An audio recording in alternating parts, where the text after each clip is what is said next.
Hi, this is Shirai. Today is January 2nd, 2011, and I want to give you some ideas of some things that are really important. And this has something to do with identity theft. They're setting up people on other people's identity, and they're going to set up them to fail. And I found an article kind of relating to this. It's called the Set Up and Fail Syndrome. I want to read this to you. The greatest blunder, like the thickest rope, are often compounded of the multitudes of strands. Take the rope apart, separate it into the small threads that compose it, and you can break them one by one. You think that is all there was, but twist them all together, and you will have something tremendous. This is Victor Hugo. Now, problems? What problems?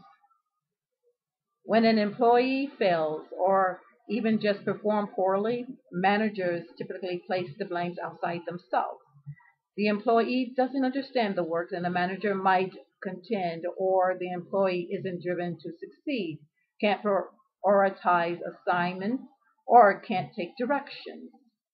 Whatever the reason, the boss often assumes that the problem is the employee's fault and therefore the employee's responsibility. But is it? The answer, of course, is sometimes yes. Some employees are up to their assigned task and never will be, owing to the lack of knowledge, skills, and simple desires. But sometimes, and we will go far as to say often, an employee's poor performance can be blamed largely on his or her boss. So this is what the set up and fail syndrome is. So people are getting employment based on E-Verify under my identity. It's basically setting you up for failure. Okay, so here it says, it goes into it in more depth. In our example, most bosses have contributed to such a dynamics of one time or another. Our aim, therefore, is to unravel the multiplied bias, blenders, and misperceptions on both sides of the relationship, the fuels of the degenerative process, by illuminating the mechanism involved. We will provide the necessary platforms to interrupt these downward spirals and ultimately to prevent them from taking hold. It says here this book is about leadership, not the grand intellectual side of leadership as exercised by those of the apex of organizations. We don't deal with the fancy concepts such as industry dynamics, corporate transformation, or creations of sustainable competitive advantages through strategic positioning. Instead, we dissect everyday interactive human side of leadership.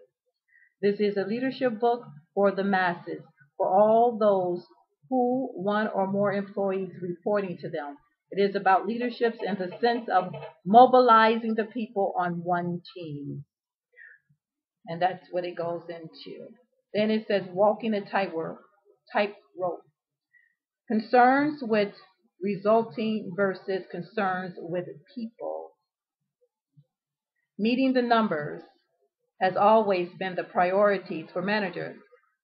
But in recent years, managers have been increasingly held to their commitment with every more powerful and impatient capital markets quickly sanctioning underperforming companies. Managers are there themselves under intense pressure to hit short-term targets. The pressure on managers' delivered results is compounded by the changing natures of their jobs. Advantage in technology, allied with global competitions, have made executive work increasingly complex and fast-paced. For example, technology has allowed companies to set up committees or project teams that span geographical boundaries and time zones. coming together at intervals while keeping in touch electronically. As a result, we have seen rising numbers of task forces and transitory and hex types of structure in many companies. This trend has multiplied the activities that bosses have to manage concurrently, thus fragmenting their work and generating more setup costs. Managing projects also necessitates that bosses deals with people whom they don't have full authority, which add extra layers of complexity. And since these projects and assignments have short-term frames, the pressure to show results intensifies. So therefore, those who are on My Identities and others illegally, they're basically setting you up for failure because there's time constraint. They don't have time to train. You just can't come out and work work in a major corporation as an accountant and you worked as a cashier. You don't know all the ins and outs. I mean, I'm just giving you an analysis of what's going on here. And it's called a setup and fail syndrome. And that's basically what had happened. And then it has distress signals. We don't want to give away the whole story in a few words at this stage, and it deserves to be unfolded carefully and systematically to make sure with highlight all the relevant mechanisms. Still, we can outline the basic problems as follows. The setup and fail syndrome begins innocently enough. The triggering events could be significant. Perhaps an employee misses a target or a deadline, lost a client, or give poor reports or presentations. The trigger could also be quite vague. Maybe the employee arranged from another unit with lukewarm recommendations or react oddly to earlier advice from the boss. In any case, sometimes and some things sow a doubt in the boss' mind, and the boss begins to worry that the employee's performance may not be up to par. The syndrome is set in motion. So the syndrome is set in motion. And this is what I'm trying to get you to see. Basically, what's going to happen, the end result is people are going to be devastated. You saying that you using me to get out of the predicament you in, and then put me in a predicament, and therefore there's going to be a point. This can't continue where the point is going to meet, and therefore there's going to be oppositions and there's going to be legal cases behind this. This case between me and what happened to my son is very significant.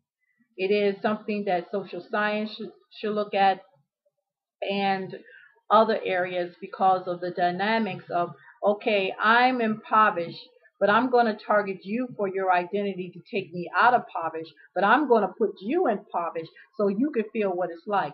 I grew up impoverished. Okay, I worked my way up. So therefore, it seems like it's an entitlement program. I'm going to take from you and I'm going to allocate your resources, your credential to someone else, and I'm going to lift them up and bring you down.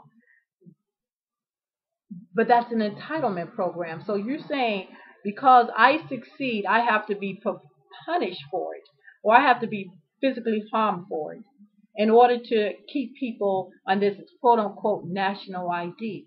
It's not fair. So my question is to the public that is listening to my YouTube, how many innocent people have they done it to? Now I claim that the gossip is 5. Now what I'm hearing, they did it 5 times. But then I'm hearing it's much more, it's in the thousands, probably in the millions that they did this to it. And like I told you before, I will reiterate that it took many years for me to get to this point. It just didn't happen overnight. I didn't know about it. It wasn't on my credit report. I'm looking at my 2007 credit report. There's nothing there.